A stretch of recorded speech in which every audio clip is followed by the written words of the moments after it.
Hello viewers, it's असल वाला and we are going to talk about PCB update. Pakistan cricket board के अंदर अब एक नया तहलका मच चुका है। पाकिस्तान के अंदर रोटेशन पॉलिसी को इंप्लीमेंट करने के बारे में बातें हो रही हैं। इसके क्या पॉजिटिव इंपैक्ट हो सकते हैं, क्या इसके नेगेटिव इंपैक्ट हो सकते हैं, इन चीजों के ऊपर आज की इस वीडियो के अंदर बात करते हैं। ये रोटेशन पॉलिसी असल के अंदर बला क्या है। पिछले कुछ टाइम के अंदर हमने देखा था कि मोहम्मद आमिर इस चीज के ऊपर बात कर रहे थे, नजम सेठी इसके ऊपर बात कर रहे थे, जक्का अशरफ ने भी इसके ऊपर बात की थी, लेकिन पाकिस्तान के अंदर चीज हो नहीं पा रही थी।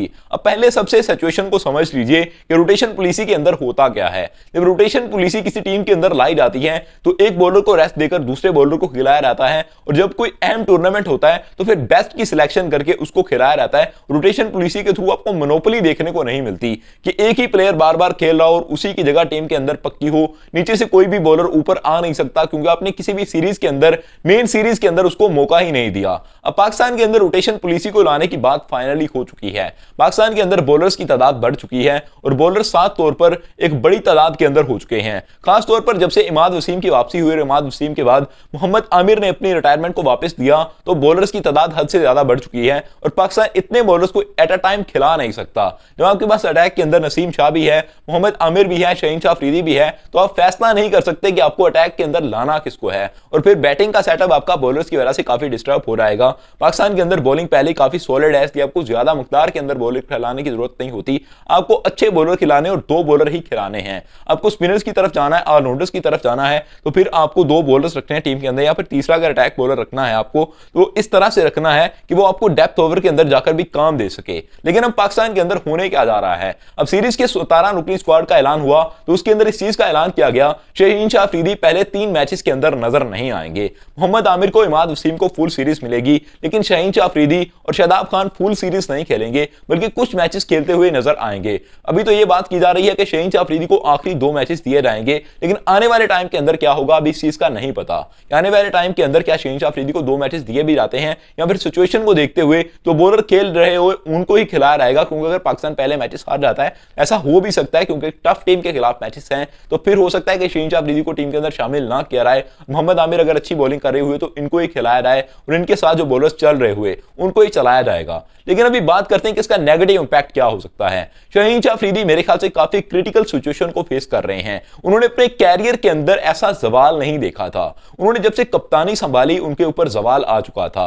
असल के अंदर बाबर आजम को रिप्लेस करना उनकी एक बहुत बड़ी गलती थी। उन्होंने जिस तरह से भी रिप्लेस किया, उनकी अपनी मर्जी से था या नहीं ये एक अलग चीज है। कि शहीन शाह अफरीदी लाहौर कलंदर की कप्तानी नो डाउट बहुत अच्छी कर रहे थे पिछले 2 सीजन के अंदर। इस सीजन के अंदर उनकी कप्तानी बेहद बुरी गुजरी है, लेकिन बाबर आजम को रिप्लेस करने की वजह से इनको काफी नेगेटिव रिव्यूज मिल रहे थे। उसके बाद इन्होंने सबसे बड़ी गलती यह की कि उन्होंने न्यूजीलैंड के खिलाफ सीरीज के अंदर इतनी गंदी कप्तानी की कि पाकिस्तान की हिस्ट्री के अंदर ऐसी कप्तानी देखने को नहीं मिली थी। जब ऐसी कप्तानी हुई तो उसके बाद आकर लाहौर कलंदर के अंदर भी ये मैचेस को जीत नहीं पाए, और टोटल 15 मैचेस के अंदर उन्होंने कप्तानी की। जो लास्ट 15 मैचेस थे सिर्फ 2 मैचेस जीतने के अंदर कामयाब हुए और 12 मैचेस के अंदर हार हुई। एक मैच सिर्फ बारिश की नजर हुआ था। उसके बाद अभी शाहिद खान अफरीदी को लेकर जो मामला चल रहे हैं वो भी काफी नेगेटिव जा रहे हैं शहीन शाह अफरीदी के हक के अंदर, क्योंकि ये उनके दामाद है ना सिर्फ, बल्कि उनके साथ काफी अटैच रहते हैं, दोनों एक दूसरे के बारे में बात करते रहे सोशल मीडिया के ऊपर।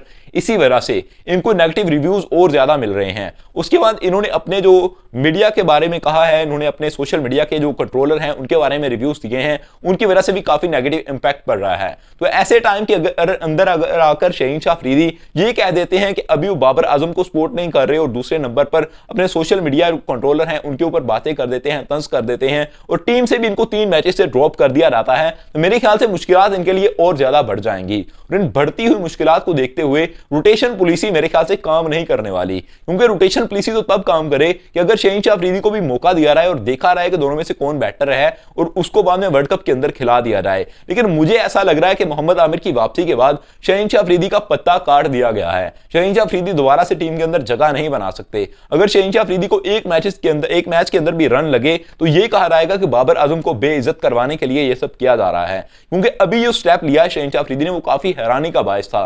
इनके सोशल मीडिया कंट्रोलर ने एक पोस्ट डाली इनकी कप्तानी खत्म होने के बाद, बाद, और उनके पास ये राइट होता है कि वो पोस्ट डाल सकते हैं। आपने देखा है कि जितने भी पॉलिटिशियन होते हैं वो काफी जब बिजी होते हैं तो उनके भी कंट्रोलर कुछ ना कुछ पोस्ट करते रहते हैं। अगर उसके अंदर नेगेटिव रिव्यूज नहीं आ रहे तो मेरे ख्याल से चीजें गलत नहीं है। उन्होंने सिर्फ ये लिखा था अपनी पोस्ट के अंदर, उनके कंट्रोलर ने, कि मैं ये दुआ करता हूं कि बाबर आजम की कप्तानी अच्छी रहे और मैं हमेशा बाबर आजम के साथ खड़ा रहूंगा। हमारा मकसद सिर्फ पाकिस्तान को जिताना है, इसके अलावा हमारा कोई मकसद नहीं है और हम एज अ यूनिटी खेलेंगे। लेकिन शहनशाह अफरीदी ने कहा कि इसकी क्या हिम्मत हुई कि इसने ये पोस्ट डाल दी। इसका मतलब कि उनके रिव्यूज ऐसे नहीं है असल के अंदर, और अगर उनके रिव्यूज ऐसे नहीं है तो आप रोटेशन पॉलिसी को कामयाब नहीं कर सकते। और ऐसे टाइम के अंदर रोटेशन पॉलिसी का लेकर आना मेरे समझ में भी नहीं आता। ऐसे टाइम के अंदर तो अगर आप नसीम शाह को ड्रॉप करके इन दोनों को मौका देते हैं, अब मोहम्मद आमिर को और शहनशाह अफरीदी को, तो मेरे ख्याल से ज्यादा अच्छा होगा, क्योंकि शहनशाह अफरीदी आपके पास सिलेक्टेड नहीं है। शहनशाह अफरीदी आपके पास अभी डाउट के अंदर हैं। नसीम शाह को आपने सिलेक्ट करके रखा हुआ है, उन्होंने वर्ल्ड कप खेलना ही खेलना है। मोहम्मद आमिर की 4 सालों के बाद वापसी हुई है,